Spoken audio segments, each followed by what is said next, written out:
Welcome to this week's virtual Drasha. This week we have the incredible privilege to read Parshas Vayakhel, and we continue along in the incredible and magnificent, beautiful, holy details of the Mishkan. But in addition to the regular Parsha of the week, we also have the great Zichos to begin the Dalet Parshios, the 4 supplemental readings. And this week we read Parshas Shekalim. We read of the donation of the Machzis HaShekel, the half shekel. We read a section at the beginning of Parshas Kisisa, and it is here that the Torah discusses the power of the half shekel. And the Torah says, when you decide to count the Jewish people, this is in Shmos, Perek Lamed, Pasuk Yud Beis, chapter 30, verse 12.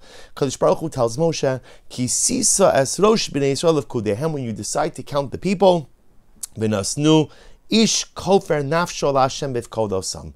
Ultimately, go ahead and have the people give a machzis shekel, have them give a half a shekel in order to count them, and v'lo yebam negef, and ultimately, again, there should not be a plague amongst the people. The Torah then goes on to explain that ultimately, again, this money is called Kesef Kippurim, money of atonement. And when one begins to look around the commentaries, or even the text itself, you begin to see that the Machzis HaShekel, the half shekel donation, served a variety of purposes. Of course, on one hand, it was as a census. Right? This way we don't count Jews, we count half shekalim. We know again the number of people, at least men, between the ages of 20 and 60. Number 2, the silver collected from the Machzis HaShekel served to create the adonim, the sockets, into which the wall planks of the Mishkan were inserted. But as I mentioned before, the half shekel is also called an atonement money, right? Kesef Kippurim, money of atonement. And Rashi says something so beautiful. Rashi says that the giving of the Machzis HaShekel, the giving of the half shekel, was to atone for the sin of the golden calf. For the golden calf was created because the Jews used their wealth, they used their gold to unfortunately go ahead and construct whether the calf was supposed to be a deity, another god, or whether the calf was supposed to be their leader. Either way, it was bad. And so they used their wealth to construct something negative. Now they were repurposing and using that wealth for something meaningful, for something productive, for something holy. But it's interesting because Rashi points out that Hashem says to Moshe, Zeyitnu, this is what you should give. And Hashem describes the coin, this is what you should give, a half a shekel. And Rashi says, Zeyitnu, hera lo kamin matbea shal eish. Hashem showed Moshe a fiery image of a Machzis HaShekel coin. Showed him an image. And in fact, the Talmud explains, why did Hashem have to show Moshe Rabbeinu the image? Niskasha Moshe. Moshe Rabbeinu had difficulty understanding the halachas of Machzis HaShekel. So what did Hashem do? Or he had difficulties understanding the coin, the nature of the coin of the half shekel. So Hashem showed him a fiery half shekel. Okay. Asks the Baal Shem Tov HaKadosh a simple question. Moshe Rabbeinu, what's so difficult about a Machzis HaShekel? It's a half a shekel. The Torah tells us even the weight, the amount of silver. What's the big deal? Why niskasha Moshe? Moshe Rabbeinu, why do you have problems understanding what is the Machzis HaShekel? Out of all of the difficulties in the Torah, this does not seem to be one of them. Give a half a shekel and we're done.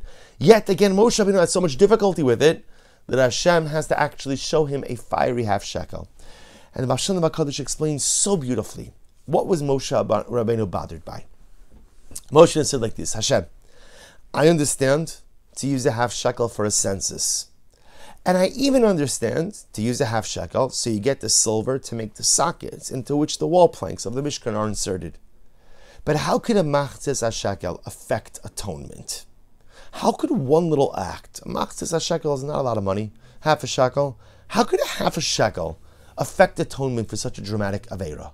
How could a half a shekel affect atonement for what was one of the greatest acts of trespass, of betrayal against HaKadosh Baruch Hu? The building of the golden calf by Mount Sinai, by Har Sinai. The Gemara compares it to a kala, to a bride who commits adultery under her chuppah. It's egregious. It's overwhelming. It's unimaginable. We built a golden calf right after we said Nasev and Nishma.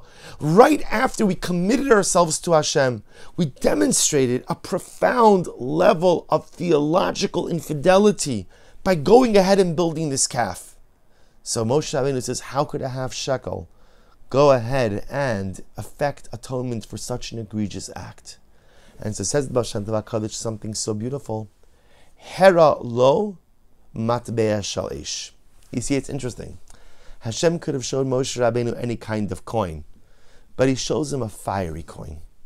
And says the Baal Shem Tov HaKadosh that Hashem was teaching Moshe Rabbeinu an incredibly profound lesson, which is, it's not simply what you give, it's how you give it. It's not just simply what you do, it's how you do it. You see, the matbea shel eish, the machzah shekel, is not a lot of money, but eish, fire, represents passion, represents excitement.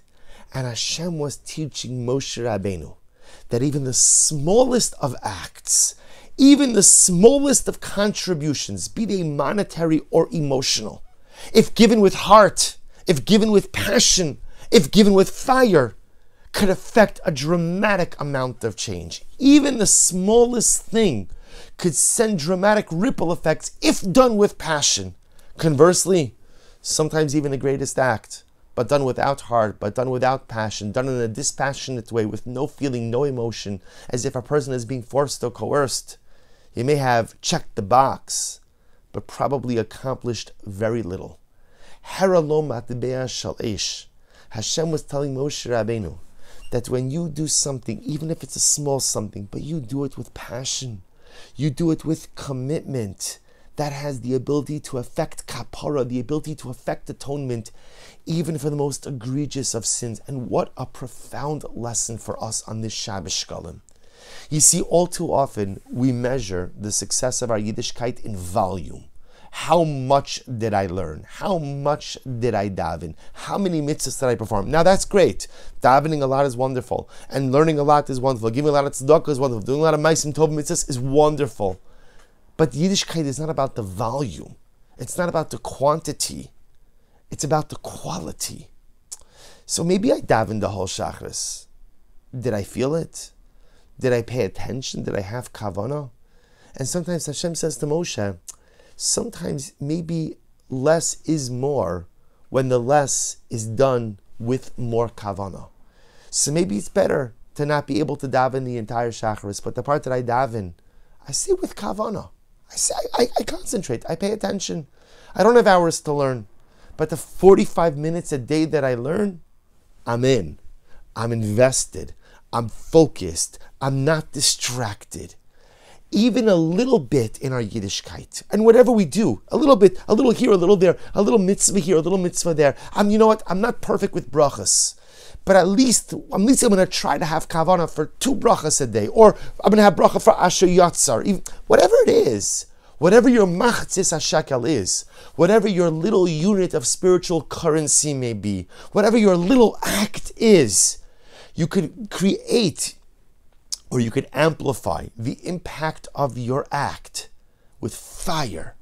Even the smallest of spiritual activities becomes more important, becomes of magnified importance when it is done with fire, when it is done with passion.